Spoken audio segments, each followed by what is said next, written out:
The county ground appeared a difficult place for Millwall to bag their first away win, with Swindon unbeaten in 10 league games and in front after just 15 minutes. Scott Cuthbert climbed highest to give Danny Wilson's team the lead. But not all plain sailing for Swindon. Millwall had fresh hope when Jonathan Douglas arrived late on Jimmy Abdu. Bad enough for a straight red in referee Kevin Wright's opinion, leaving the home side a man down with over an hour to go.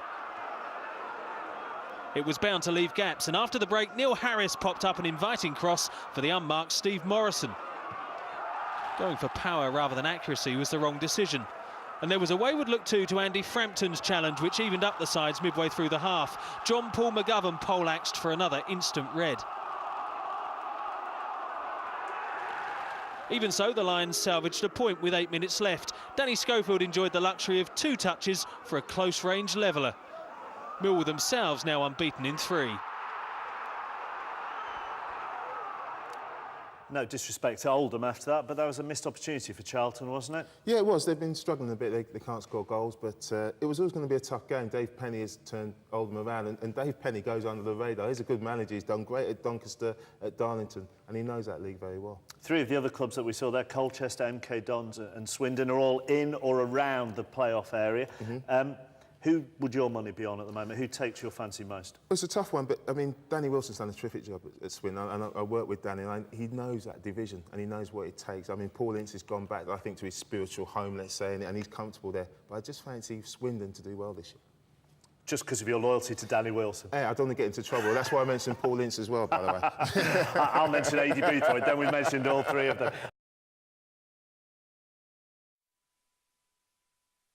Still no league defeat since the opening day of the season for Danny Wilson's Swindon Town, but they're being held back by too many drawn games, particularly at home.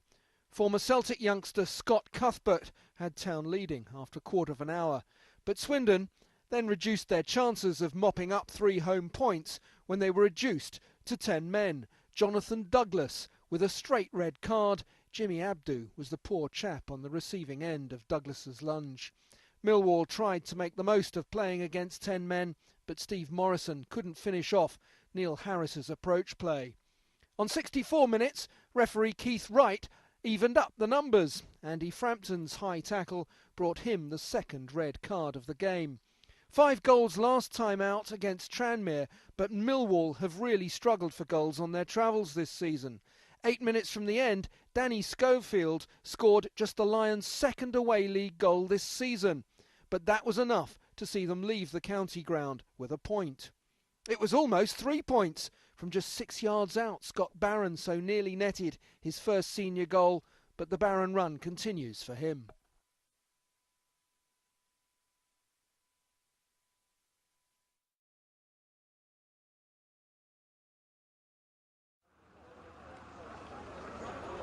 The county ground appeared a difficult place for Millwall to bag their first away win, with Swindon unbeaten in 10 league games. And it was to prove to be a difficult start for the Lions, 1 down after just 15 minutes. Scott Cuthbert climbed highest to give Danny Wilson's team the lead.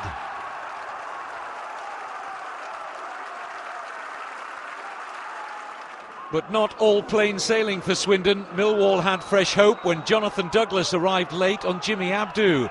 His crude challenge not impressing referee Kevin Wright. The former Leeds United man seeing red and leaving the home side a man down with over an hour to go. It was bound to leave gaps, and after the break Neil Harris popped up an inviting cross for the unmarked Steve Morrison. The striker scored last weekend but couldn't repeat the feat. The sides would be levelled up just after the hour. Andy Frampton's poleaxing challenge on John Paul McGovern, enough to have referee Wright reaching for his red card once again. Even so, the Lions salvaged a point with 8 minutes left. Danny Schofield enjoyed the luxury of 2 touches for a close-range leveller. They continued to press in search of a winner. Chris Hackett's attempt was a little ambitious. But Tony Craig should have done better, a little closer to goal. The Londoners would get one last chance to grab the 3 points, but Morrison's afternoon in front of goal was to remain unfulfilling. Cuthbert and keeper David Lucas nullifying the threat. So 1-1 the way it would finish. Swindon with 7 draws in the league so far. Millwall now unbeaten in 3. That was a tough game for us, you know, and particularly after the going down to 10 men, as you well know. But I thought the boys showed a fantastic willingness to work. How anybody can turn around and ever question the commitment, particularly for a long period of time that they've had to defend against a very strong and physical Millwall team. Swindon Town started the day in the playoff positions and looked set to stay there when Scott Cuthbert headed them ahead. But midfielder Jonathan Douglas was then sent off for a 2-footed challenge on Jimmy Abdu. Referee Kevin Wright evened things up in the second half after Millwall's Andy Frampton tried some kung fu on JP McGovern and left the Swindon winger writhing in agony. But the Lions' 10 men managed to create a late equaliser with former Yeovil midfielder Danny Schofield on target.